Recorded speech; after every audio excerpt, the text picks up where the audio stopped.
Imagine boarding a flight with your head down, carrying nothing but a hoodie and the hope of an ordinary trip.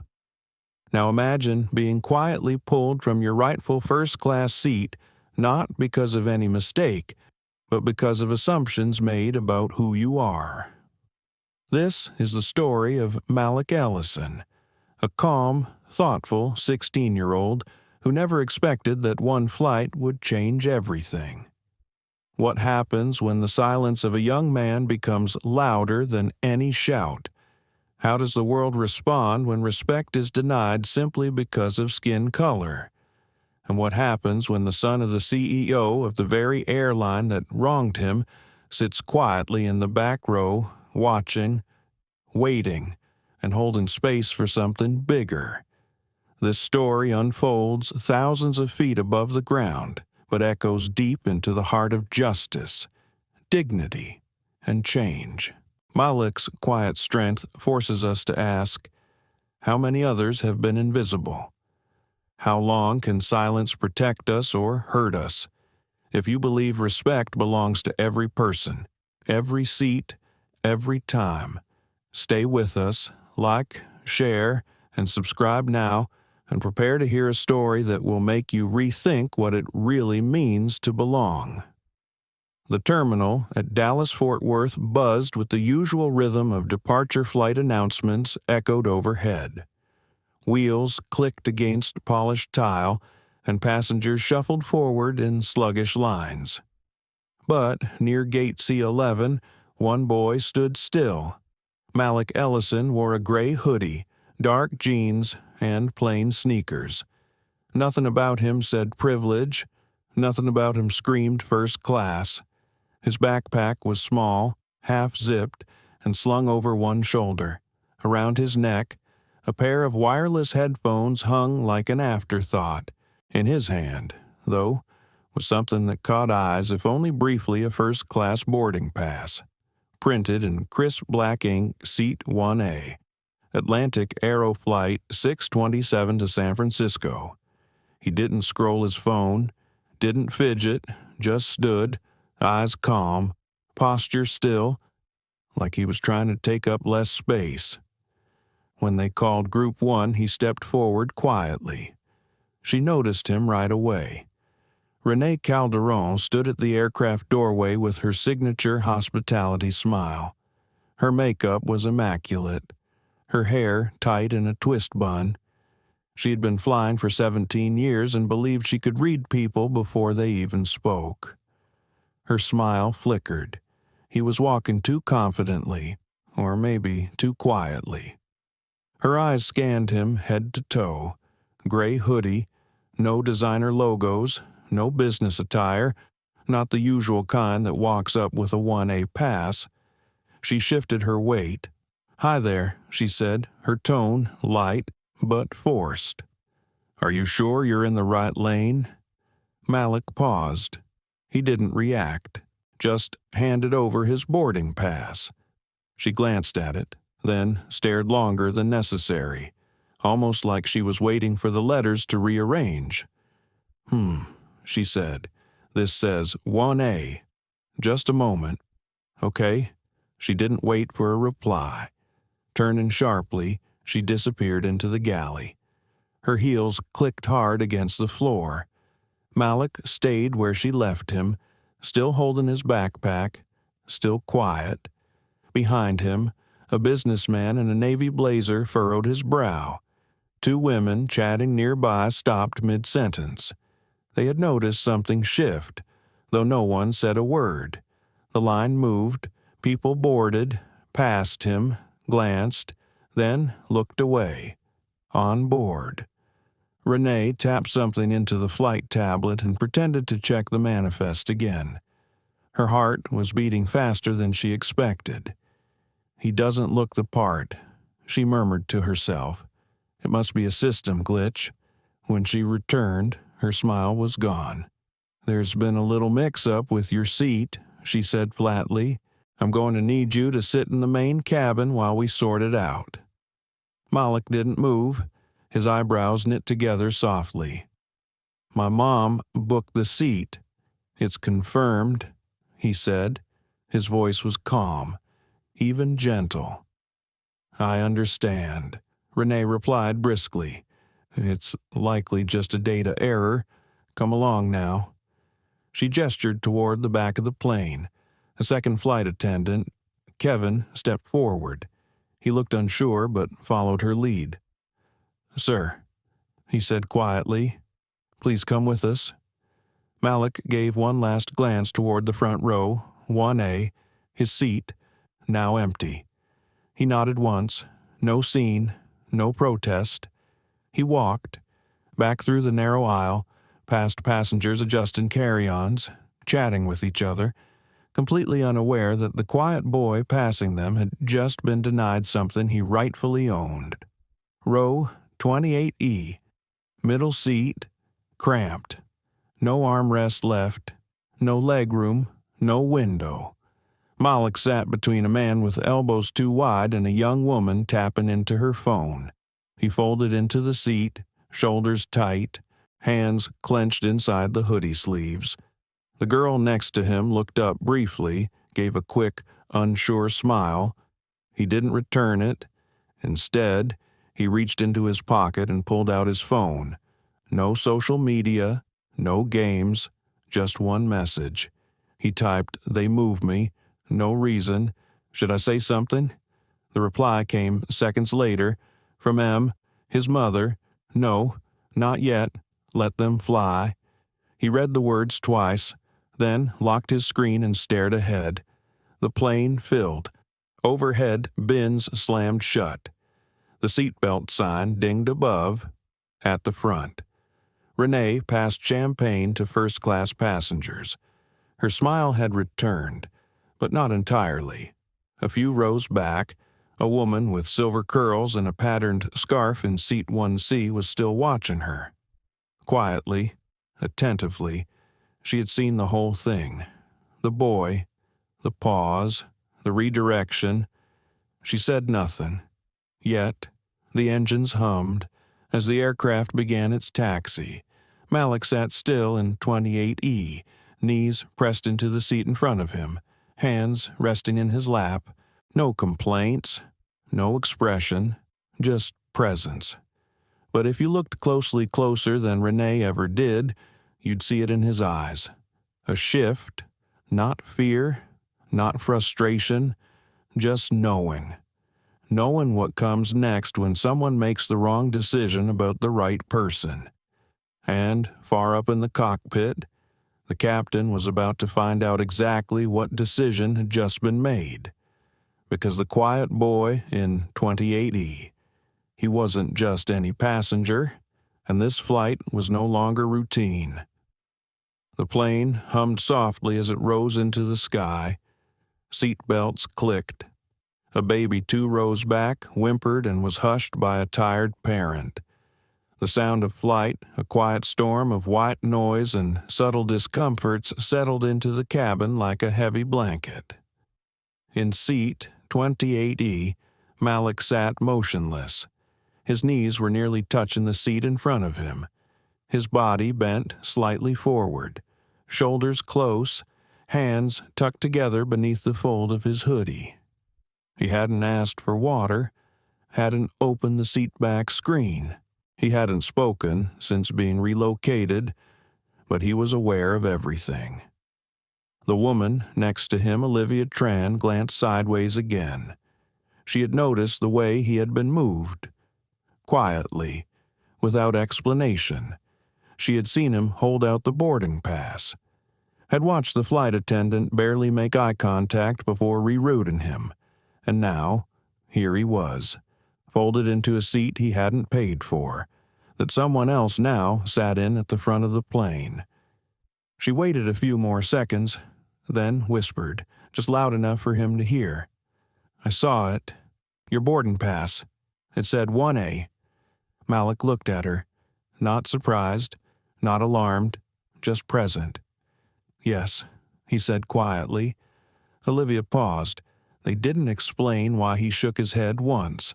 Still not angry, still not raising his voice. They said there was a mix-up. Asked me to move. Olivia swallowed. She was a senior at UC Santa Cruz, studying sociology. She knew a little about patterns. She knew a lot about silence. "That's not a mix-up," she said. "That's something else." Malik didn't respond. He turned his head toward the window, even though his seat had no view, just the curved plastic wall and a sticker about safety procedures. But his thoughts were spinning. Why do they always think it'll go unnoticed? Why is it always assumed that silence means consent? He replayed the moment again and again. The tone in her voice. Renee. The way she had studied his hoodie like it was a red flag. The way she looked at him like he was the glitch, not the system. In the front of the plane, Renee Calderon walked the aisle with the drink cart. Her hands weren't trembling, but her mind was beginning to wander. She didn't know why she felt uneasy. She'd done this dozens of times. Spotted someone who looked out of place in the front cabin, checked the manifest, asked the gate team to clarify.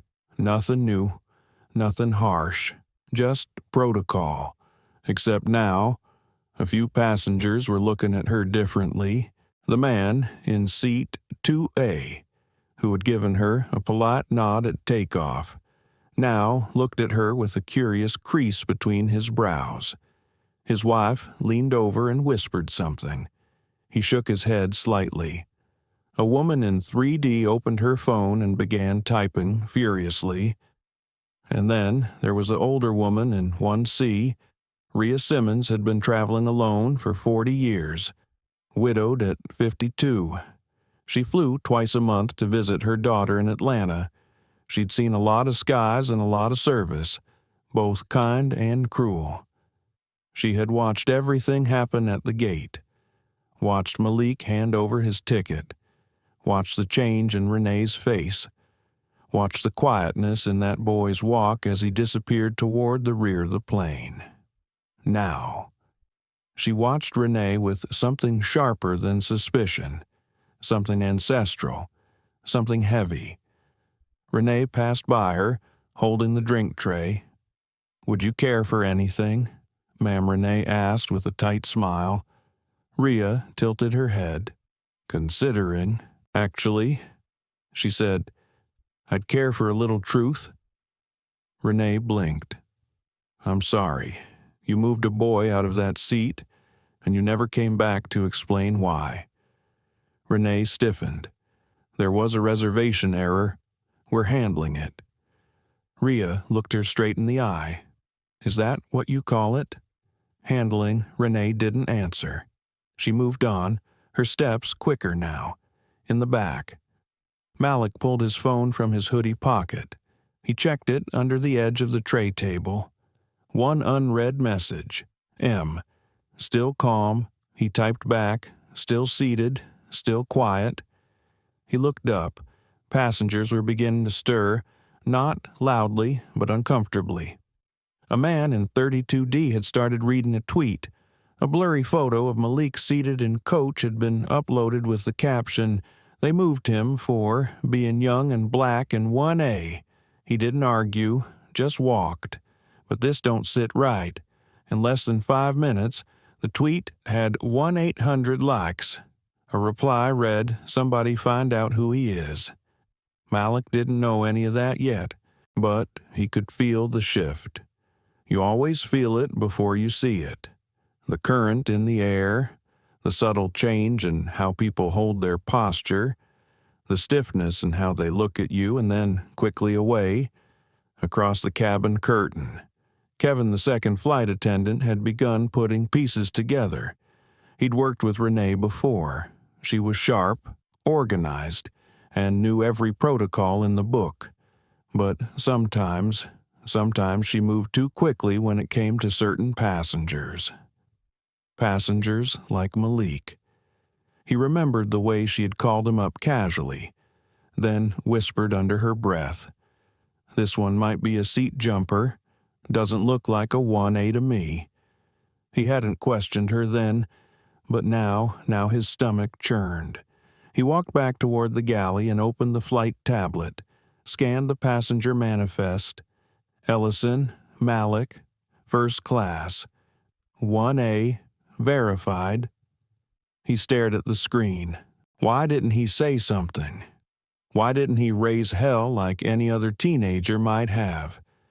That's what unsettled Kevin most, because the quiet ones, they don't just let things slide, they let them unfold. Kevin turned toward the front of the plane again, looked at Renee, who was now standing near the curtain, her hands locked behind her back. She caught his gaze, what she whispered. He walked up to her slowly, lowered his voice. That kid you moved. His name's Ellison. Renee frowned. Okay, Kevin leaned in. Malik Ellison. You know the company behind Atlantic Aero's software systems? Renee's eyes widened slightly. You don't mean Kevin nodded. Ellison Technologies. His mom runs it. She's not just the CEO. She's on the board. Silence. Real silence. Not just in their voices, in the space between them. The kind that meant the plane was still flying, but something else had already crashed. Back in seat 28E. Malik closed his eyes. He didn't look worried. He looked ready, and the most dangerous thing about him was not his name. It was the patience he carried in every breath. The kind of patience that doesn't explode. It erodes, and quietly, unshakably, changes everything. The cockpit was quiet, just the steady hum of altitude and the soft clicks of instruments. Captain Drew Halverson leaned back in his seat, eyes scanning the overhead panel. His co-pilot, Jason Blythe, sat beside him, making quiet notations on the flight log. Drew had flown for 32 years. Commercial aviation wasn't just a job, it was structure, peace. Up here, above the noise of the world, he could breathe in a way he never could on the ground. Until now. A soft ping drew his attention. A message alert blinked on the internal operations screen. He tapped the interface. It was from Ground Security Coordination. VIP on board. Name Malik Ellison. Seat 1A. Family affiliation Amani Ellison. CEO Ellison Technologies. Confirm location and status. He stared at the words, then read them again. His stomach dipped not in panic, but recognition. Ellison Technologies wasn't just another tech vendor. They were one of the 3 primary partners behind Atlantic Aero's navigation system, aircraft diagnostics, and, most notably, shareholder influence. Drew blinked. Jason, he said calmly, can you check something for me? Jason looked over. Sure. Captain, passenger manifest, seat 1A. Name should be Malik Ellison. Jason pulled up the list, his brow furrowed. It's here. Seat 1A assigned to Malik Ellison. Cleared pre-flight, ticket verified. Drew exhaled slowly. He's not in 1A. Jason looked up. What Drew tapped the comm. His voice shifted, clipped and formal. Flight Leader Calderon, this is the cockpit. There was a slight pause. Go ahead, Captain. Renee's voice replied. Confirm the current occupant to seat 1A. Another pause. Then a tone Drew had come to recognize, defensive, vaguely confused. We had a seating discrepancy, sir. The passenger originally seated there was relocated due to a potential mismatch. Drew's voice didn't rise, but it changed. Was the boarding pass invalid? No, sir. He presented a pass, but I needed time to confirm. Drew held the button firmly. Did he cause disruption? Refuse instruction? No, Captain. He was quiet, compliant. Drew looked at Jason, who was already shaking his head slightly. Where is he now? Main cabin, sir. Row 28. Middle seat. Drew exhaled again. Do not interact with him again unless instructed. Return to the galley and await further direction. The channel clicked closed. Jason shifted in his seat. That sounds like it's about to be a problem. It already is, Drew said. The silence in the cockpit deepened. Jason turned toward him. Captain, if I can ask, who is he? Drew responded without looking up. Her son. Jason blinked. You mean yes, Amani Ellison's boy. Jason let out a low breath. So, we've just moved the son of one of our largest stakeholders from seat 1A to a middle seat in economy. Drew didn't answer right away. He reached over and pulled his personal comms device from its side clip. A private line, used rarely, reserved for high-level alerts. He typed a message, Malik Ellison on board, moved from assigned seat, no misconduct noted, flight crew to remain at a distance, requesting guidance. Then he sent a separate message to a number only 5 people in the company had access to, Amani Ellison. He stared at the screen. Seconds passed, then came the reply. I know. He messaged me. Thank you for confirming. Drew swallowed. He could hear the weight in that short response. Not anger, not fear, something deeper. A few seconds later, she sent another message. Has he spoken to anyone? Drew typed back. Only when asked, quiet, composed, cooperative. There was a longer pause before her final text. That's what scares them most. Stay close. Drew stared at the screen, then slid the device back into its holder. He turned to Jason, who was quietly watching the clouds through the cockpit window. I want a full cabin report by the time we land, Drew said. Passenger statements, any crew observations, everything. Jason nodded once. Yes, sir, back in the main cabin. Malik hadn't moved. The plane continued to cut through the air, a quiet vessel carrying more than just passengers now. It was carrying perception, history, judgments, assumptions that had taken flight long before the wheels ever left the runway. Kevin moved through the aisle slowly. He wasn't serving drinks. He was watching, listening, feeling the temperature shift. A man in seat 24A asked casually, Hey, did something happen with that kid in the hoodie? I saw him up front at the gate. Kevin gave a neutral shrug. We're looking into it. Passengers were whispering now. Phones were being checked. Something had begun to unravel. Back up front. Renee stood near the galley. She stared at her hands. She didn't want to admit she felt it. The shift. She had handled boarding like she always did. She'd trusted her instincts. She saw a kid in a hoodie walking into first class, and something in her made her pause. She told herself it was protocol. She told herself she was being cautious, but the more she replayed it, the harder it was to ignore.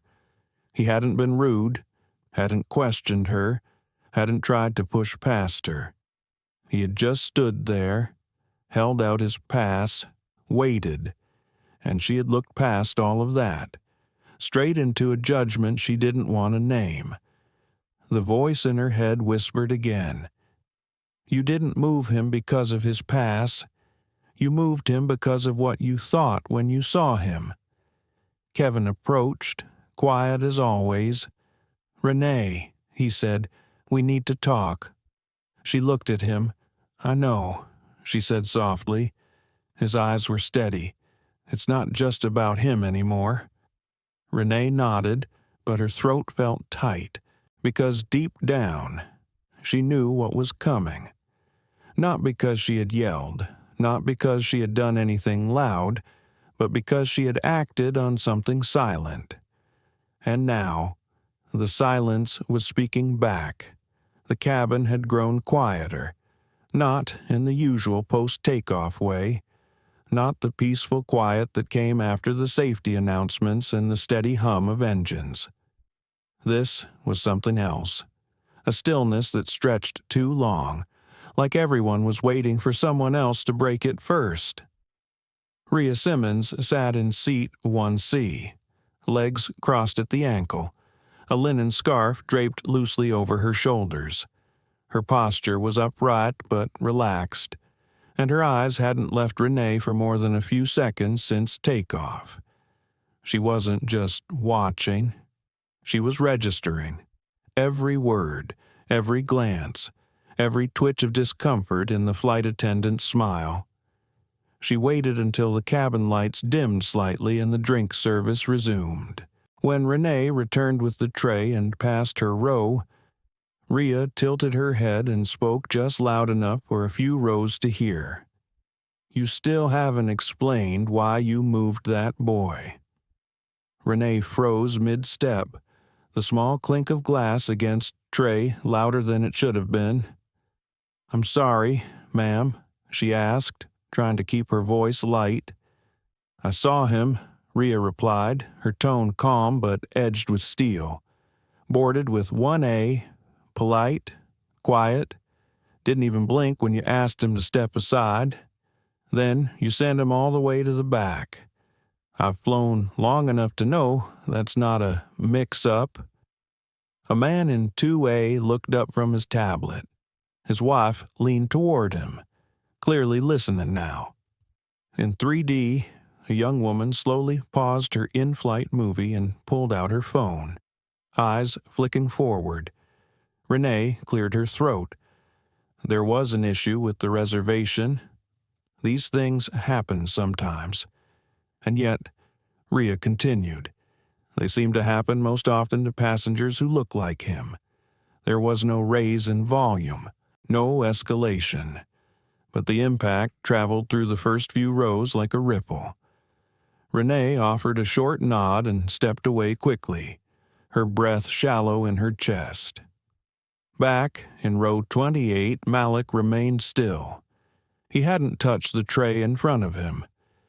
He hadn't looked around, but he knew something was shifting. He felt the way the girl next to him, Olivia, kept glancing over with a new kind of concern. Not pity, not curiosity. Something else.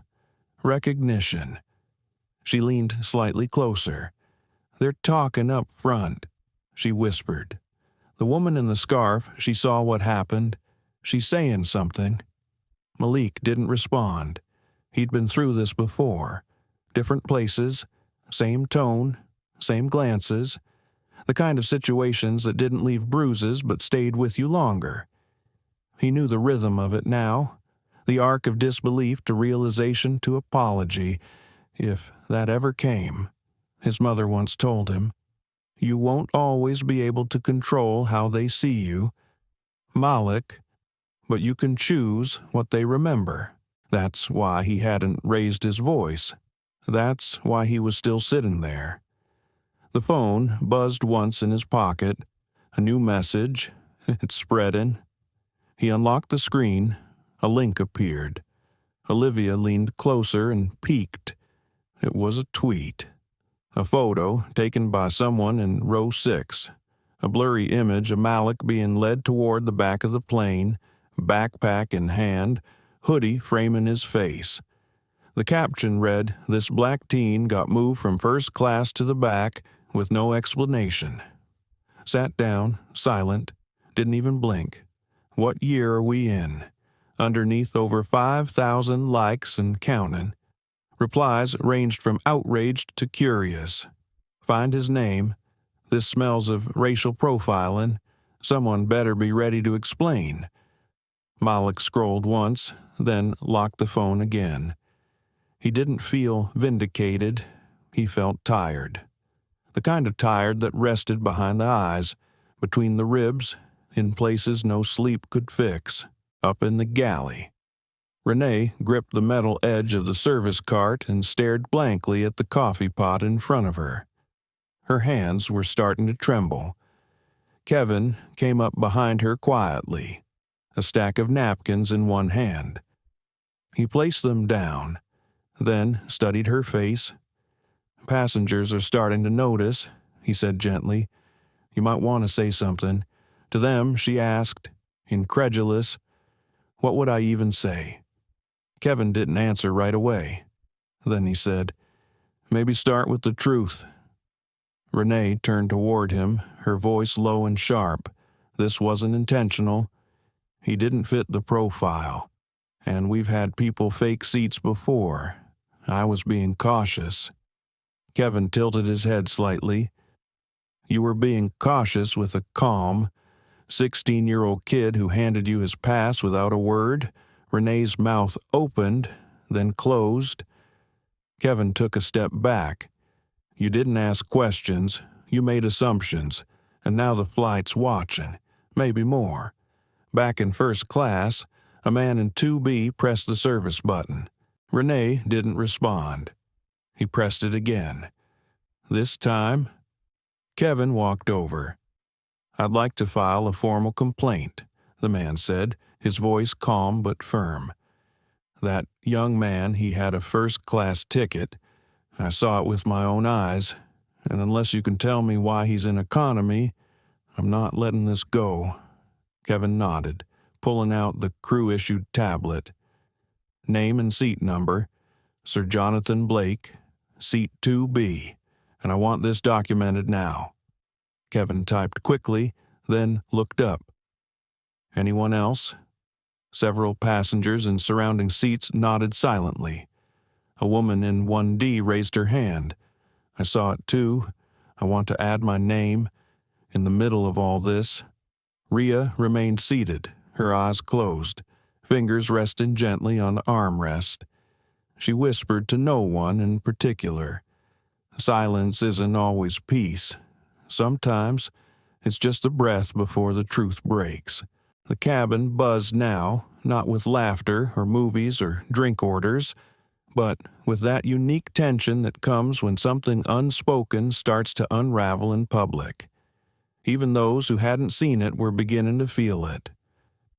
And in row 28, Malik sat quietly, hands folded. Still, but not invisible. Never again. It started with one complaint, then another. But by the time the drink service reached row 10, Kevin had gathered a list of 7 names. 7 passengers who had either witnessed the incident or simply refused to look away. And it wasn't just the names. People were whispering in every corner of the cabin now. Low voices, phone screens tilted between seats, photos shared without captions. An invisible thread pulled them all together. Something had happened.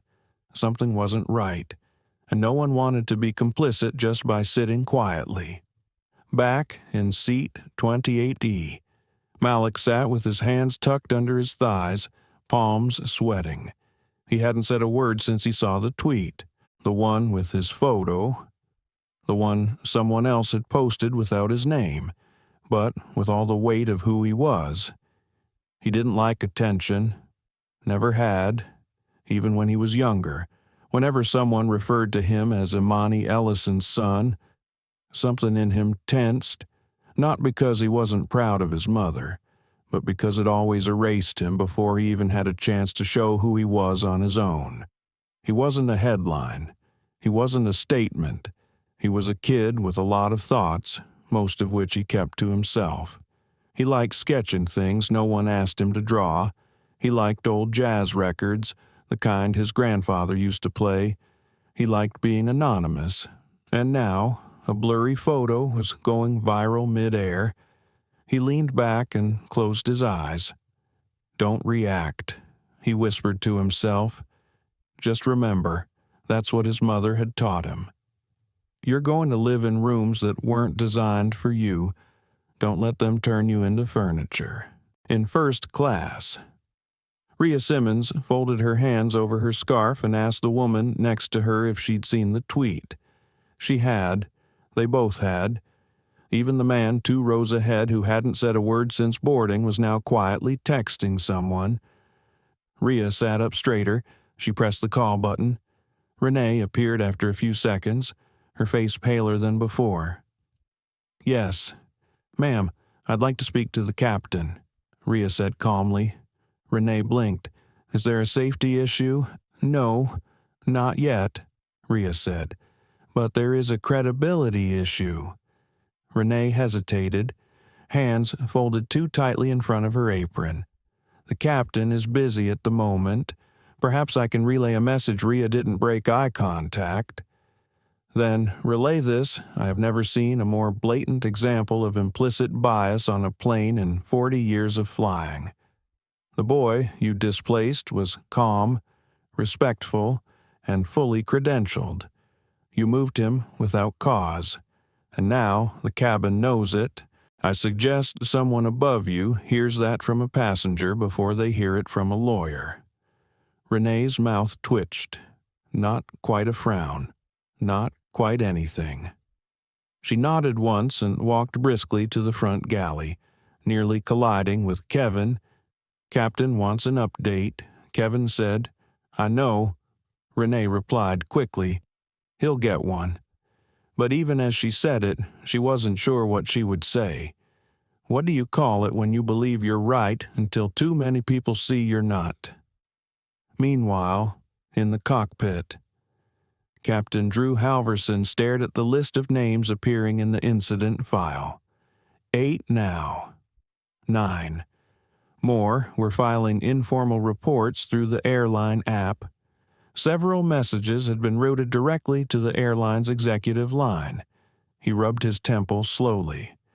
Jason glanced over. "This is getting big, isn't it?"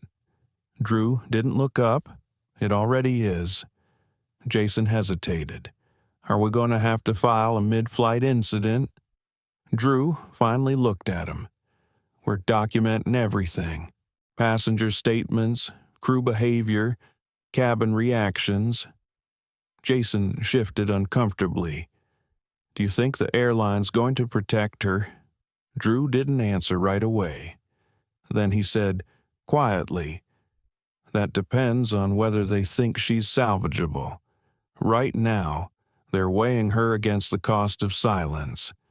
Back in the main cabin, Olivia shifted in her seat next to Malik. "People are talking," she whispered. He gave a small nod. "I know. They're with you. I mean, really with you. The lady up front, that guy in the suit. People are speaking up." He didn't reply. Instead, he leaned forward, elbows on knees, face in his hands for a moment. Then, softly, he asked, "Why does it take so much?" Olivia looked at him. So much, what he sat up again. His eyes were tired but clear. So much proof, so much witnessing, so much effort just to make people believe something that happens every day. Olivia didn't know how to respond, because he was right, and it wasn't just about this flight. This was about grocery stores and school hallways, about job interviews and police stops, about the way people smile with their mouths but not their eyes, about the way Malik had been taught to shrink first and speak later. She swallowed. "I'm sorry." He nodded. "It's not your fault." "No," she said, "but it's not just yours either." In the front of the plane, Renee stood in the galley holding her phone. She had opened the tweet, the one with his face. She scrolled through the replies. She saw her own name mentioned now. People had figured out who she was. A passenger had uploaded another photo. A side-angle shot of her during the boarding process. Flight attendant's name is Renee Calderon. Been with Atlantic Aero 17 years. Wonder how many times this happened before someone had a phone ready. She felt her chest tighten. She wasn't a bad person. At least, she didn't think she was. She'd followed every manual. She'd attended every annual training. She volunteered with foster youth. She visited her mother every Sunday. But none of that changed what she had done today. Not because of what it looked like, but because of what it actually was. A choice. And that choice had a face now. It had a name. Malik. She leaned back against the galley wall, her eyes stinging. Kevin approached quietly. "I think it's time," he said, for what she asked, to acknowledge it. She didn't ask what it meant, because she already knew. In seat 28E, Malik looked out at the blank wall beside his windowless row. He could feel the weight of the moment pressing against him like cabin pressure. All around him, people were whispering his name, most without knowing it. The tweets, the reposts, the retweets, the blurry photo. They weren't talking to him, but they were definitely talking about him. And that, somehow, was worse. Olivia scrolled through her feed with wide eyes. The number of posts with the photo had tripled in the last 15 minutes. One of them included a screenshot of his mother, Imani Ellison, speaking at a tech conference just last year. Underneath, the caption read, "So this is her son." The boy they moved to the back Atlantic Arrow really didn't know. The replies were relentless. "Fire the flight attendant? This happens every day. Just not to CEO families." He didn't even resist. That's the wildest part. The calm ones are always the most dangerous. Just wait. Malik turned away. He didn't want to be a symbol. He didn't want to be the calm one. He didn't want to be anyone but himself. But now, the story wasn't his anymore. It belonged to the people watching. He closed his eyes and tried to go somewhere quieter. A memory floated to the surface. He was 8 years old, riding in the back seat of his mother's car. She had just finished a long meeting and picked him up late from school. He remembered staring out the window as she whispered into her Bluetooth headset. Her voice was low, tired but steady. When she hung up, he had asked her, "Why do you always stay so calm when people talk down to you?" She'd glanced at him in the rearview mirror and smiled. "Because some things are bigger than my anger, and one day you'll understand that your silence is not surrender, it's discipline." Now, at 16, he understood it too well, but even discipline gets heavy, especially when you carry it alone. In the front of the plane, Captain Halverson tapped the intercom switch, but paused before speaking. His hand hovered just above the button. Then he pressed it. "Ladies and gentlemen, this is your captain. I'd like to inform you that we are continuing smoothly at cruising altitude and expect an on-time arrival. I also want to acknowledge a matter that's come to my attention during this flight. We are aware of concerns raised by several passengers regarding a seating reassignment earlier today. Please know this matter is being documented thoroughly and reviewed with seriousness. I thank you for your continued cooperation and calm." He clicked off the mic. Jason looked over from the co-pilot's seat. "You think that'll hold people off?" Drew didn't answer. He just opened the airline's internal messaging app. A new thread had appeared. "Headquarters immediate attention, social incident in progress. Please gather facts and identify involved crew. CEO office requests time-stamped flight, log plus, all internal notes." He scrolled down. A message from the chief operating officer had been added just moments earlier. "This boy is our stakeholder's son. Handle it before we land. We're already getting calls from legal." Drew leaned back in his seat and exhaled through his nose.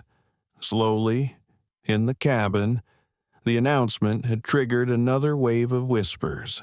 Some passengers were relieved to know it wasn't being ignored. Others found the vague tone of being documented frustrating. But in 1C, Rhea Simmons simply nodded. Acknowledgement, at last. She turned to the woman next to her. That captain knows what's happening, maybe more than he let on. The woman glanced up. Do you think they'll fire her? Rhea sighed. I don't know, but I think she knows what's coming. Just a few rows away. Renee stood inside the galley, the curtain half drawn behind her. Kevin had just returned from the cabin with more names. The complaints were still coming. Renee leaned against the service wall, arms folded tight. Have you ever made a mistake that didn't feel like one until too many people told you it was? She asked quietly. Kevin didn't reply right away. Then he said, Maybe it didn't feel like a mistake because you've seen it done before. Maybe this time it's just finally catching up. She winced. He didn't even argue. She whispered. Kevin nodded. That's what hit everyone. He said nothing, but his silence said everything. There was a pause. Then Kevin added, He's Amani Ellison's son. You know that. Right. Renee closed her eyes. I know. Then you also know what happens when the son of a tech CEO gets humiliated in front of 200 witnesses midair. She didn't answer, because she knew exactly what would happen. At that moment, a soft chime echoed from the intercom, another message from the cockpit. Ms. Calderon, please report to the flight deck. Renee swallowed. Now she whispered. Kevin gave her a look that said, You already knew this was coming. She straightened her collar, ran her palm down the side of her skirt, and took a slow breath. Then she walked forward, every step heavier than the last. When she arrived at the cockpit, Captain Halverson was waiting, headset set to standby. He gestured to the small jump seat behind them. Have a seat, Renee. She sat, her hands folded tightly in her lap. Drew turned to her, his face unreadable. I've received direct messages from headquarters. The passenger in question has been identified. Not only was he properly ticketed, but his identity carries executive-level privileges. You moved him without cause. You bypassed confirmation protocol, and now the incident is viral. Renee tried to speak, but he held up a hand. I'm not asking for an explanation. I'm telling you this isn't going away. She looked down. Drew continued. I'll be filing a Level 2 crew report. You'll be met by airport liaison staff on landing. They'll escort you to a debrief. I recommend you be transparent. Her voice finally cracked. I wasn't trying to be cruel. I saw a kid in a hoodie walking into first class. It didn't feel right. And why didn't it feel right? Drew asked, not accusing, just quietly firm. She didn't respond, because that question wasn't new, and the answer hadn't changed. Back in seat 28E, Malik heard the second chime and looked up. Passengers were watching now, quiet, but present. No more movies, no more earbuds, just a cabin full of eyes, finally facing the same direction. Olivia nudged his elbow. They called her to the cockpit. Malik didn't flinch, but something behind his eyes did soften, and for the first time since boarding, he whispered something not to anyone else, but to himself. She's going to have to sit in her own silence now. Malik hadn't said more than 20 words the entire flight, and still, somehow, his presence had become the loudest thing on board. Now, as the hum of the engine vibrated faintly underfoot and conversations whispered all around him, his name was floating through the digital airwaves, not just in tweets, but now in headlines. His phone buzzed again. Olivia leaned closer as he lifted the screen and tapped the alert. It was a push notification. 16-year-old black teen removed from first-class seat. Despite valid ticket Atlantic Arrow faces scrutiny. Breaking, Coastal News, Wire, 3 minutes ago beneath it, a subheadline, Mother is Imani Ellison, CEO of Ellison Technologies. There it was. No more ambiguity, no more rumors. The quiet had officially become a storm. Malik put the phone down and let it rest face down on the tray table. He wanted to disappear, but that was the thing about visibility. Once the world sees you, there's no going back. He could hear someone whispering behind him, "He's the CEO's son of that tech company. The one that I read, she's on the board of Atlantic Arrow. Doesn't that mean—" Voices lowered quickly whenever they reached his row, but he could feel them curling around his seat like smoke. He looked up, straight ahead, not at Olivia or the screen, but just into the blur of space.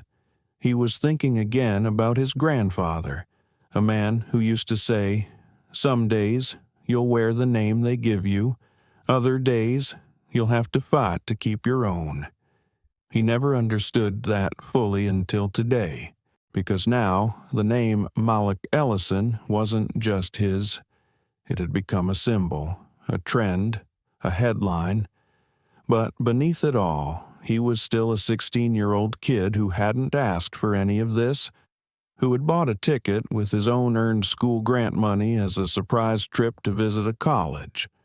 A flight he had chosen to take alone without his mother calling in favors because he wanted to prove to himself that he could. And now that flight was proving something else entirely. In first class, Rhea Simmons opened her iPad and saw the same news alert. She nodded softly, almost to herself. The truth had caught up faster than she expected. The woman beside her whispered, "It's national now." Rhea didn't even look over. It was always national. Now it just has a headline. Near the front of the cabin, Kevin returned to the galley where Renee sat on the fold-down jump seat, eyes distant, hands limp in her lap. He handed her a bottle of water, but she didn't take it. "Instead," she said quietly, "I didn't think it would get this big." Kevin gave a soft sigh. You didn't think he mattered enough for it to get this big. Her jaw clenched slightly, but she didn't argue. He sat across from her on the edge of the cart bay.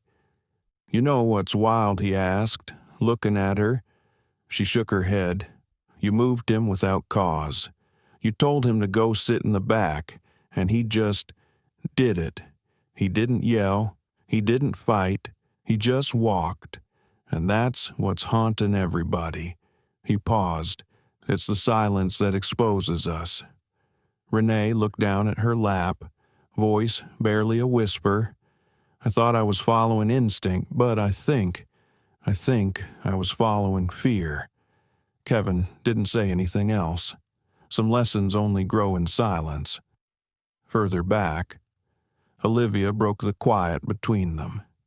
"They're asking for interviews." Malik blinked. "What?"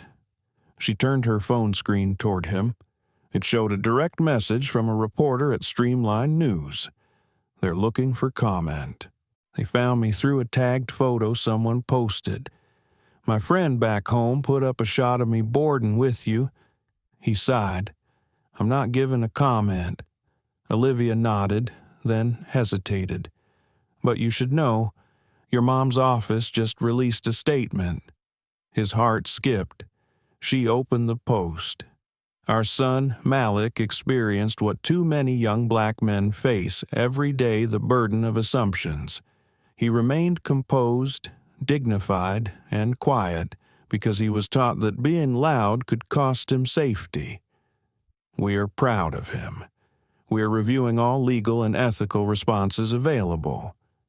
Malik's throat tightened. He blinked a few times before turning away. He didn't want Olivia to see his eyes glistening. It wasn't just the words. It was the fact that she said we are proud of him. Not because he shouted, not because he recorded anything, but because he stayed still in a storm. That stillness had always been his defense, but now it had become a declaration. Up in the cockpit, Drew received a new alert from Operations Legal Counsel activated. Media pressure rising. Prepare cabin for formal statement to be released before landing. Recommend direct address to first class and priority cabin passengers. He turned to Jason. Guess we're making history today. Jason gave a tight smile. Not the good kind. No, Drew said, but maybe the necessary kind. He tapped the intercom again. Ladies and gentlemen, I want to thank you again for your patience. As many of you are aware, a situation involving a passenger reassignment has drawn national attention during this flight. We are in communication with the airline's executive team and legal department. Upon landing, representatives will meet the aircraft directly. I am asking that all passengers remain seated during taxiing so we may document and respond to all witness accounts thoroughly. Your cooperation means everything. He paused. And to those of you who spoke up, thank you. Click. The plane was quiet again, but this time it wasn't uncertainty. It was resolve. In row 28E, Malik slowly looked over at Olivia. Is it okay, he asked softly, to be tired of teaching people the same lesson over and over? She nodded. Yeah, it's more than okay. He stared ahead. I just wanted to get to campus, take the tour, feel like a normal kid. She gave a faint smile. Well, you're not normal. He raised an eyebrow. I mean that in a good way. She added quickly. He gave a small laugh, the first one since boarding. Great. So, I'm a national news story and not normal. Exactly, she said. You're unforgettable. He looked down at his hands. I didn't want to be unforgettable. I wanted to be invisible. She was quiet for a moment. Maybe, she said softly. Some of us were never meant to be invisible, and for the first time since he was moved from seat 1A, Malik didn't feel small. He didn't feel erased.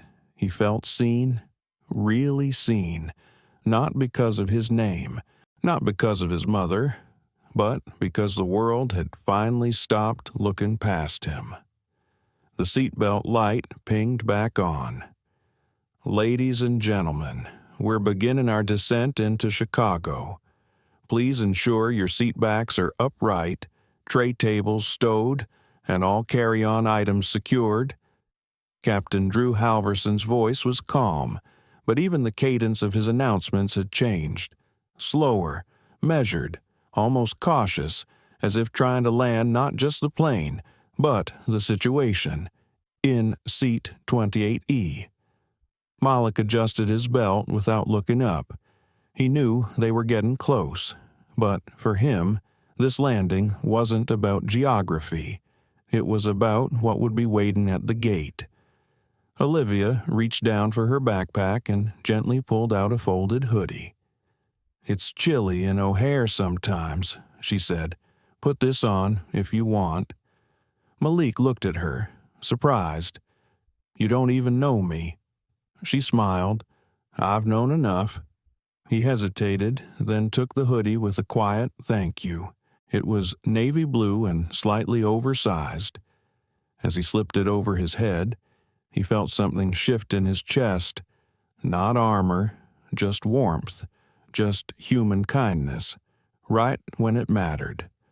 Up near the cockpit, Kevin stepped into the galley, holding a tablet. Renee was still seated on the jump seat, hands clasped like she was praying but not asking for anything. You're going to have to face him, Kevin said quietly. I know, she replied. You should do it before the airport does. She looked up slowly. I'm afraid. Of him, no, she said. Of what I'll see in myself. Kevin looked at her, then offered a slow nod. Better now than later. He tapped the intercom and called back to seat 28E. Passenger Malik Ellison, please come forward to the flight deck. The captain would like a word. Malik's chest tightened. He looked over at Olivia. You think this is good or bad? I think it's overdue. He stood up, adjusted the hoodie, and began the slow walk down the aisle. As he passed each row, passengers turned their heads. Some nodded. Some watched silently. Some whispered to each other. By the time he reached row 5, it felt like everyone was holding their breath. When he reached the galley, Kevin opened the cockpit door and gestured him in. Malik stepped inside the compact space, the hum of instruments wrapping around him. Captain Drew Halverson turned from the controls, removed his headset, and extended a hand. Malik, I'm Drew. Thank you for coming up. Malik shook his hand cautiously. I just wanted to let you know, the captain continued, that I've spoken to headquarters. Your mother's team reached out. I was given full clearance to document this situation however I see fit. I'm choosing to start with you. Malik sat on the jump seat near the door. I don't want to cause trouble, he said quietly. You haven't, Drew said. You've shown restraint and dignity that most adults wouldn't have in your place. But this isn't just about you now. It's about what this airline is going to stand for going forward. Malik's eyes stayed steady. You want me to say something official. I want you to speak for yourself.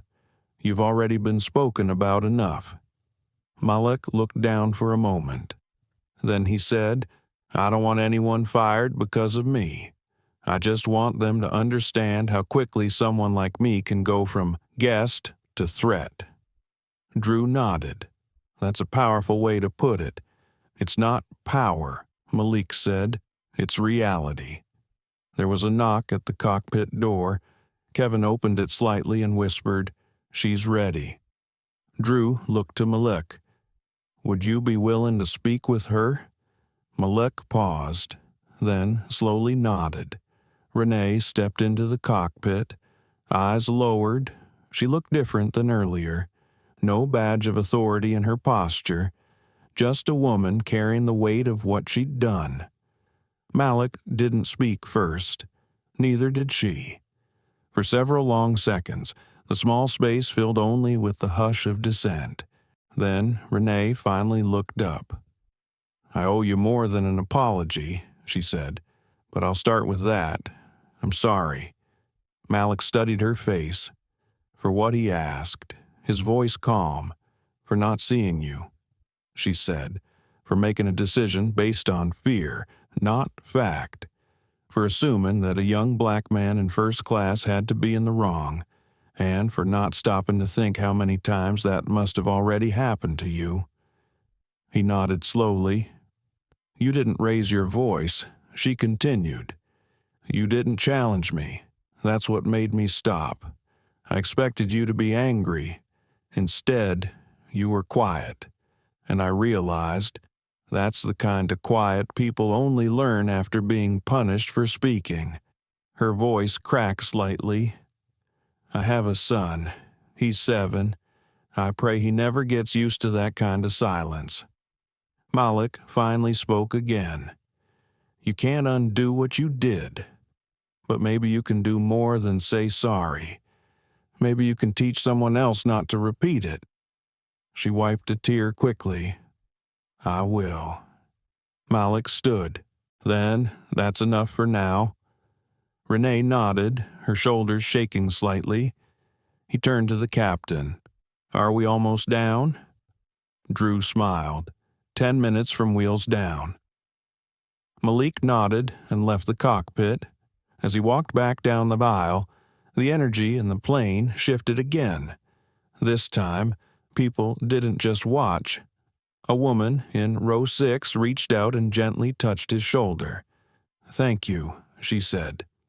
In row 10, a man gave him a quiet thumbs up. in 1C. Rhea Simmons sat tall with a soft, proud look on her face. Back in seat 28E. Olivia slid aside as Malik returned. He sat down, leaned back, and closed his eyes for the first time. He wasn't invisible anymore, but for the first time, that felt like freedom, not punishment. Outside, the city of Chicago came into view, a grid of lights welcoming them through the dusk, and, as the nose of the plane tilted downward, one truth settled firmly over everyone on board. This descent wasn't just physical, it was moral, and it belonged to every one of them. The wheels touched down with a firm thud, not jarring, not rough, just decisive. A sound that seemed to echo the moment. Passengers exhaled. Some clapped politely. Most remained quiet. The tension didn't end with the landing. If anything, it crystallized. The reality that they were no longer 30,000 feet in the air meant there were no more delays, no more pauses, no more escape. Now, everything that had happened up there had to face what was waiting down here. Ladies and gentlemen, Captain Halverson's voice came through the speakers again, calm and clear. We've arrived safely in Chicago. Please remain seated as the aircraft taxis to the gate. As mentioned, we ask for your cooperation during deplaning. Several officials from Atlantic Aero and airport authorities will be boarding to conduct post-flight procedures related to today's incident. We appreciate your patience and understanding. The seatbelt sign remained on. Malik sat perfectly still in 28E. Hoodie sleeves pulled over his hands, backpack resting between his feet. He could feel Olivia looking at him but didn't meet her gaze yet. His chest rose and fell in quiet rhythm, like he was rehearsing something he hadn't yet decided to say. He wasn't afraid, but he wasn't quite ready either. Outside the window, flashing blue and orange lights reflected against the terminal glass. 2 ground vehicles had pulled alongside the aircraft. 2 more stood at the jet bridge, along with a small group of officials in navy vests. A man in a gray suit with a visible Atlantic Aero badge stood with arms crossed, tablet in hand. The door wasn't even open yet, but judgment was already waiting.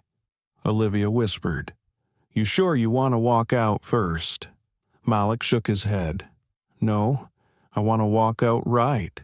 He glanced at the folded leather envelope in his backpack, the one containing the official itinerary, boarding pass, and authorization code tied to his family's private investor account with the airline. He hadn't shown it to anyone. He'd kept it in case someone needed proof, but proof didn't always matter. Some people only believe what confirms what they already assume. The door clicked. The hiss of the seal breaking was followed by the mechanical whine of the bridge attaching to the fuselage. A sudden gust of terminal air swept through the first-class curtain. Then came the voices. "Good evening, Captain Halverson. Right this way. We have documentation. Passenger manifest confirms placement. Surveillance logs match report." Olivia looked at Malik. He nodded once, more to himself than anyone else. "Mr. Ellison." Malik turned. A woman with a Navy Atlantic Aero blazer and discreet earpiece stepped to the edge of row 27. Her voice was calm, almost too gentle. "My name is Monica Prince. I'm with Executive Affairs. I've been asked to escort you directly. You'll be met by senior leadership. We've also confirmed arrival of legal counsel, and your mother's representatives are in transit." Passengers nearby had turned. Some were already recording again. Malik stood slowly, placed the hoodie back on the seat, and lifted his backpack. "I'm not giving a statement yet," he said firmly. Monica nodded. We're not asking for one, but we are offering you the dignity that was denied to you earlier." He didn't thank her. He just walked forward, Olivia following a step behind until Malik turned slightly. "You don't have to come." "I know," she replied, "but I'm going to anyway." As they reached the first-class section, Rhea Simmons stood up without being asked. She looked Malik directly in the eyes. "You held the line," she said softly. "Don't let them move it again." He gave her a respectful nod, the kind of gesture that meant more than words.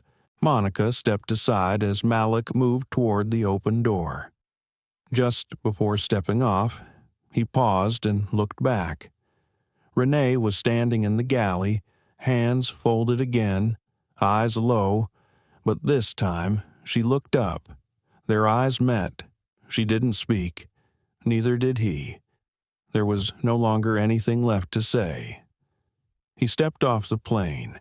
The terminal was surprisingly quiet, not in a sterile way, but in a holding its breath kind of way. 2 security officers flanked the walkway, not in a threatening formation, but as a reminder that what had happened in the sky was now a ground matter. As they entered the secured debriefing corridor, Malik noticed the cameras across the glass. Media had already arrived. Reporters waited beyond the perimeter, cell phones raised, mouths moving behind microphones. A few recognized him instantly. He kept walking. The escort team led him into a private executive suite, sleek, with matte walls and polished chairs, but no windows. A woman in a dark pantsuit entered moments later. She introduced herself as Eliza Corbin, Senior Vice President of Airline Operations. "Mr. Ellison," she began. "First and foremost, let me say on behalf of Atlantic Aero, we acknowledge the harm you experienced today. The events that occurred on board Flight 4179 were not only unacceptable, they were a breach of our fundamental values. There will be accountability, there will be changes, but before any statement is made, we are here to listen." Malik took a seat. Olivia sat beside him. Eliza folded her hands. "You don't owe us anything, but whatever you choose to share will be documented with respect.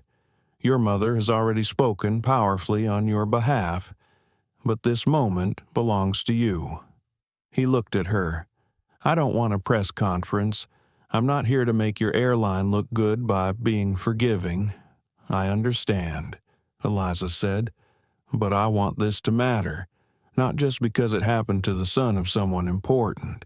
I want this to matter because it keeps happening to people who can't prove their worth in headlines." She nodded slowly. "That is a fair and just request. I want training that actually addresses why this keeps happening. I want you to publish your internal investigations, and I want Renee Calderon to either face that or step away." There was no anger in his voice, just calm clarity. Eliza made a note. "I hear you. I commit to each of those points being reviewed at board level." Malik exhaled. "And one more thing," he said. "Yes, no more pretending this is rare. It's not. It's just rarely caught." Eliza gave a small but solemn nod. The door opened again. A man in a charcoal suit stepped in quietly. He didn't speak. He just extended a hand. "Malik," he said, "I'm Julian Ames, Chief Ethics Officer. I've read the full cabin report. I'd like to personally apologize for what you endured, and I'd like your permission to sit beside you. Not across." Malik gestured to the seat beside him. The tide was turning, but he also knew tides come and go.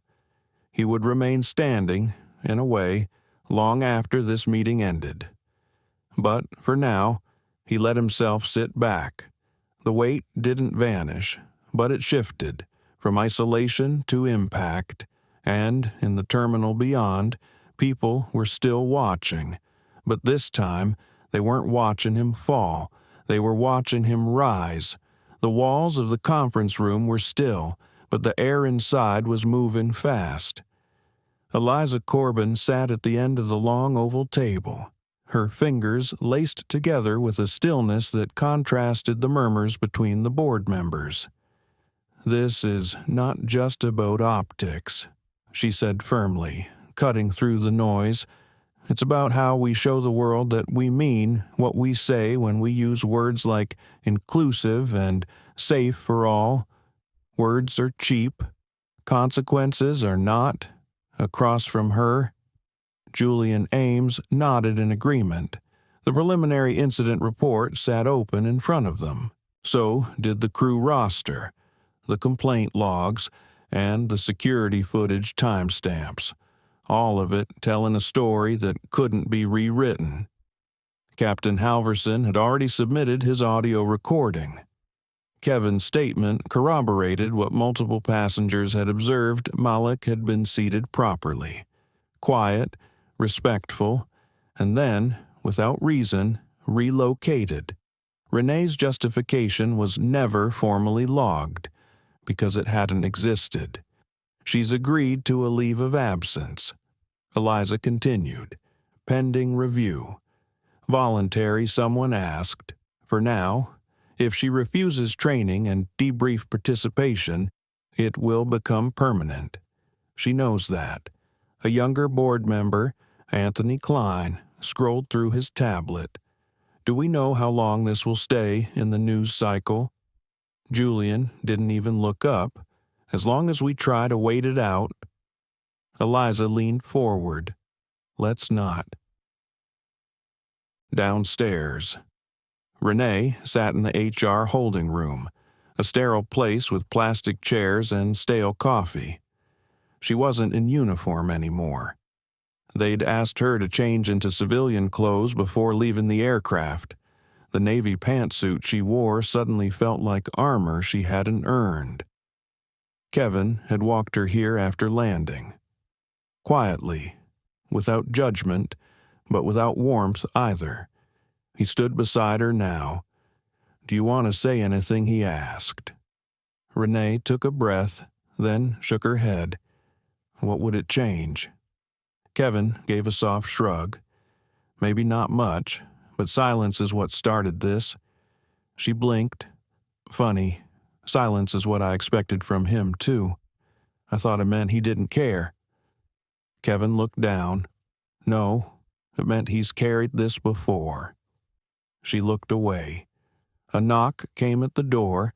A woman from HR entered and handed her an envelope. "These are your temporary release papers. You'll be contacted by compliance within 48 hours.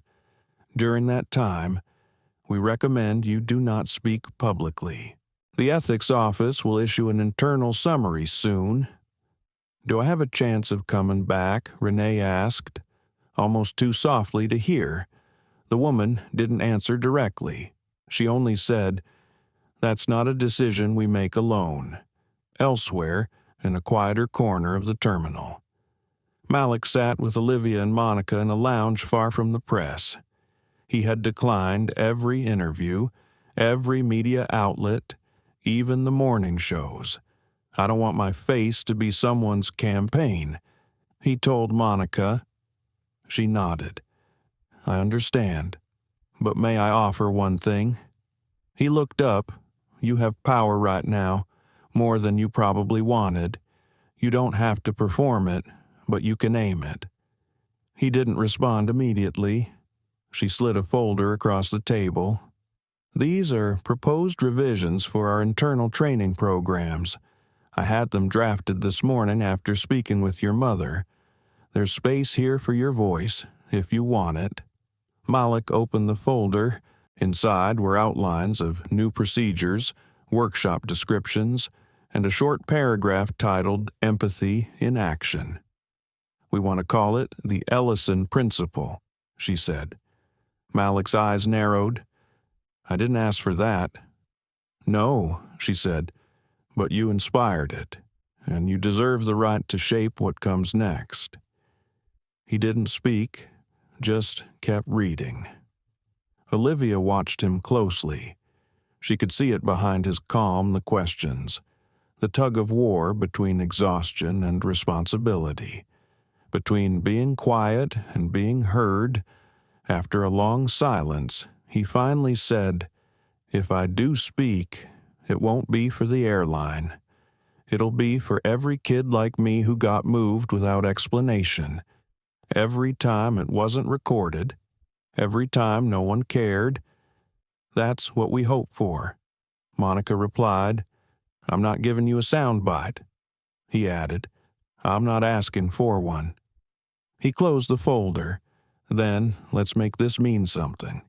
Later that afternoon, a memo was released to every Atlantic Aero employee worldwide. Subject line, policy review, and reform announcement. In response to Flight 4179 incident. It began with a direct acknowledgement of the events. Then, it outlined the steps ahead, public transparency, internal accountability, new training designed with third-party oversight, and a new youth advisory panel with Malik Ellison listed as its first member. The memo ended with a quote from Malik himself, included with his permission. "Justice isn't about punishment. It's about being seen and not being questioned for existing." By nightfall, the quote had been shared over 200,000 times. Renee read the memo from her apartment couch, lights off, TV muted. Her son was asleep in the next room. She stared at the screen for a long time, then scrolled back to read his words again. She whispered them aloud, not to challenge them, but to learn them, because she had never been taught how to. And now she had no excuse. Malik's mother arrived the next morning. Amani Ellison stepped off a private jet in a navy coat and flat shoes, her face calm but unsmiling. Reporters flooded the terminal entrance. She said nothing, only entered the building, walked to the lounge where her son waited, and sat beside him. "I read what you said," she told him. "Was it okay?" She smiled. "It was more than okay. You spoke like a man." Malik exhaled, the tension slowly leaving his shoulders. "I wasn't trying to be brave. You were just trying to be—" He nodded. "That's enough," she said. "That's everything." She pulled him into a hug, and for the first time since the flight, Malik let himself be small again just for a moment, just long enough to be held. The next morning, Malik woke up to a different world, not in the dramatic sense, but in the quiet details. The ones you only notice when your name has been spoken too many times by people who have never met you. His inbox had ballooned overnight. So had his mother's. The press requests kept coming. National newspapers, tech publications, talk shows, even school boards and advocacy groups. But it wasn't just the media. His old music teacher sent a message saying, "I've played Coltrane in class all week. Reminds me of your quiet presence." A barista from a cafe he used to frequent wrote, "My daughter asked me why people keep judging others before knowing them. I told her about you, and then there were the videos, dozens of them, teenagers, sitting in cars or bedrooms, filming themselves as they spoke directly to a screen. Some in hoodies, some in school uniforms, some just staring silently into the camera before turning it off." One caption read, "I've been Malik. I just didn't get recorded." Malik watched 5 of them, then 6, then stopped. He wasn't ready for all that yet. "Don't let this story write you," his mom told him as they sat on the edge of the hotel bed. "You get to write it now." He nodded but didn't reply. They had scheduled a small closed-door event later that day. Not a press conference, just a community conversation. Hosted by a civil rights education institute in Chicago, with a few students, teachers, and activists invited. No cameras, just people. That's what Malik had requested. No cameras, just people. When they arrived, the room was already full. Folding chairs, clipboards, worn notebooks, the kind of room that smelled like chalk and quiet resistance. A woman with silver hair and a green cardigan stood and introduced herself as Dr. Mavis Caldwell. "You're not just here because of what happened," she told Malik. "You're here because of how you responded to it." He nodded. "I didn't really respond. I just stayed still." "Exactly," she said, "and stillness is often louder than shouting." The students sat in a semicircle. One by one, they introduced themselves. A girl named Ayana said she'd been pulled out of a gifted program because a counselor thought she didn't fit the culture. A boy named Theo described being followed around a bookstore while browsing graphic novels. A young woman in a wheelchair talked about being asked twice on a plane if she'd need extra patience from the crew. Each voice added to the truth. This wasn't rare, it was just rarely believed. When it came time for Malik to speak, he didn't stand, he just leaned forward in his chair. "I used to think being calm made me invisible," he said, "that if I just stayed small enough, I could move through the world without being pushed around. But that never really worked, because some people still see you as a threat no matter how small you make yourself." The room was silent. "I don't want to be known for what happened on that flight," he continued. "I want to be known for what I do with it now." Someone clapped, then a few others. He didn't wave it off. He accepted it, because for the first time, the recognition didn't feel like a spotlight. It felt like a mirror. That evening, Malik and Olivia walked along the Chicago River, a cold breeze brushing their jackets. They hadn't said much since leaving the Institute. "Did you ever think it would get this big?" Olivia asked. Malik shook his head. "I just thought I'd take a quiet trip to look at a college. Maybe get a slice of deep dish." She laughed softly. "Well, I hope they at least give you that slice." He smiled, then turned serious. "Do you think this all ends up being temporary? Like, the anger fades and people just move on?" Olivia looked out at the water. "Some will," she said. "That's the truth. Some always do, but not everyone. Not the people who were changed by it. Not the ones who saw something in themselves when they saw you." He nodded.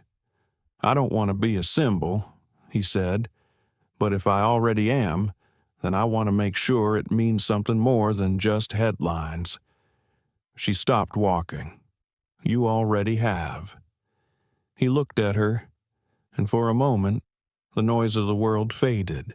Just two teenagers standing under city lights, letting the wind carry the weight for a while. Meanwhile, across the country, classrooms had changed their daily prompts. Instead of "Who is your favorite superhero?" one teacher asked, "Have you ever been judged before someone knew you in a corporate office in Atlanta?" A DEI team printed out Malik's quote and taped it above their whiteboard. At a university in California, a sociology professor dedicated an entire lecture to the Ellison effect when silence exposes bias. The ripple was real, and it wasn't slowing down. That night, as Malik sat by the hotel window scrolling through his phone, a message popped up from a stranger. It was from a man named Henry, in his mid-50s, profile photo showing him wearing a pilot's cap. "I've flown for 27 years. I've seen versions of what happened to you more times than I care to admit. I never said anything. But today, I wrote to my supervisor. I admitted what I've seen. Thank you for being better than I was." Malik stared at the message. He didn't reply right away, just reread it twice, then turned off the phone and sat quietly in the dark. He thought of the pilot who'd flown his plane, Captain Halverson. He'd done the right thing not because of who Malik was, but because of what was right. Maybe that's what accountability really looked like. Not punishment, but movement. And maybe silence could be something more too. Not absence, but intention. He whispered to himself, almost without realizing it. You're allowed to take up space.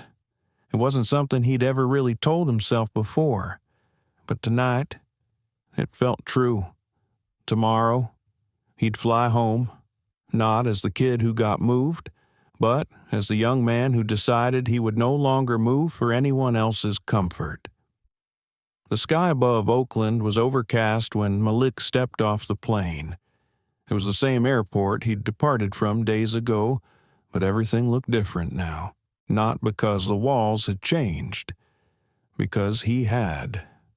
He walked through the gate with calm steps, Olivia trailing slightly behind, holding her carry-on like a traveling sister. His mother was already waiting, dressed in a charcoal coat and boots, her arms crossed loosely. She didn't wave, she didn't rush. When he approached, she simply opened her arms. He walked right into them. For a moment, nothing was said, no cameras, no reporters, no boardrooms, just mother and son. "Did you get what you came for?" she asked gently, her chin resting lightly on his shoulder. He nodded. "Yeah," he said, "more than I thought." They pulled apart. "Ready to go home, I think I am. But home would mean more than a house now. It would mean coming back into a world that had truly seen him for the first time, and realizing that he didn't need to shrink to fit into it." As they reached the curb, a small group of teens from his old school were waiting. He hadn't expected them. One held a homemade cardboard sign that simply read, "You belong here." He paused, eyes scanning their faces. Some were classmates, some not. A few had probably never spoken to him before, but they showed up, and that was enough. He gave a small wave. Someone started clapping. The others joined in. Not loud, not performative, just a simple rhythm, like heartbeats in sync. Elsewhere, at a small community airport lounge on the edge of Nevada, Renee Calderon sat with a paper coffee cup between her palms. She hadn't returned to flying. Not yet. Not because she was banned, but because she knew she wasn't ready. She'd spent the last week in mandatory training sessions, racial bias seminars, and counseling. At first, she'd approached them with formality, a checklist. But somewhere along the way, something changed. Maybe it was the video of Malik saying, "I used to think being calm made me invisible." Maybe it was the memory of her own son asking, "Mom, why were you crying in the kitchen?" Maybe it was the quiet, because in that quiet, she'd heard herself ask questions she never had before. She took a job assisting with passenger intake at the lounge. Entry level, back to basics. No badge, no uniform, just people. One afternoon, a teenage boy approached the desk, backpack slung high. He reminded her of Malek, not because of his skin color, because of his posture. Strong but cautious. "First solo flight?" she asked. He nodded. She handed him his boarding pass, met his eyes, and said, "You don't owe anyone proof that you belong where you are. Just take your seat." "Okay." He looked confused at first, then gave a slow smile. "Thanks," he said. She watched him walk away, and for the first time since the incident, she allowed herself to believe that maybe she was becoming someone better. At Atlantic Aero headquarters, the internal report was officially released. It was lengthy, transparent, clear. It didn't just mention the names of those involved. It cited the history of similar complaints, the lack of action, the culture of assumptions, and, most importantly, it didn't hide behind language. The report used the word racial bias. Out loud, in bold, it hurt to read, but it needed to hurt. The memo also announced the launch of a new training platform co-developed with educators, counselors, and youth representatives. The pilot program would be called Ellison Standard: How We Treat Every Passenger, Every Time. They didn't name Malik to flatter him. They named the principal. They named the lesson.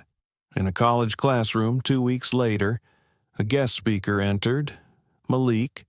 He wore a simple sweater and dark jeans. He didn't carry notes.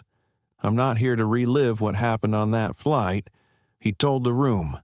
"I'm here to talk about what happens after." The students listened quietly. After the apology, after the news cycle ends, after the cameras leave, he paused. "That's when you find out who you are. That's when you ask, was this about me? Or about all the people like me who never had the chance to sit in 1A to begin with?" A girl in the front row raised her hand. "Do you ever wish it had never happened?" Malik looked down at his hands, then back up. "Some days, yeah," he admitted. "Some days, I wish I'd just taken my seat without anyone blinking, without anyone moving me, without anyone assuming anything. But if that had happened," he continued, "we wouldn't be having this conversation, and maybe someone else would have sat in the wrong seat, and no one would have been there to notice." He gave a faint smile.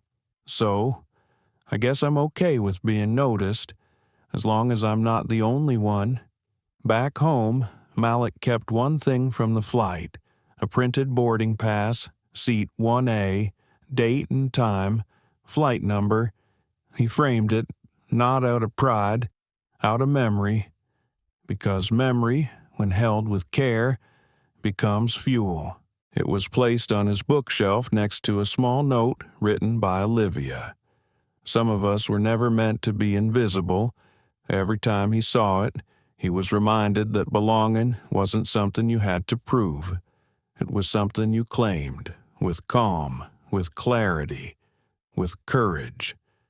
And that's how Malik Ellison chose to live. Not as the boy who got kicked off a flight, but as the one who reminded the world that where you sit shouldn't decide your worth. Not in the sky, not on the ground, not anywhere. Malik's story is more than just about a seat on a plane. It's about the quiet power of dignity in the face of injustice, and the courage it takes to be seen when the world tries to look away. It reminds us that discrimination doesn't always come with a shout. Sometimes it arrives as silence, assumptions, and unseen judgments that ripple far beyond one flight. This isn't just Malik's fight. It's a call to all of us to recognize the humanity in every person we meet, to challenge bias wherever it hides, and to remember that respect is not earned by status or volume, but owed simply because we all belong. As we close this chapter, ask yourself, how will you use your voice? What moments of silence are you willing to break? Because real change begins when we all decide to listen and to act. Thank you for watching. If this story moved you, please like, share, and subscribe to our channel for more powerful stories that shine a light on justice, empathy, and hope. Together, we can keep the conversation alive and inspire the change the world so desperately needs.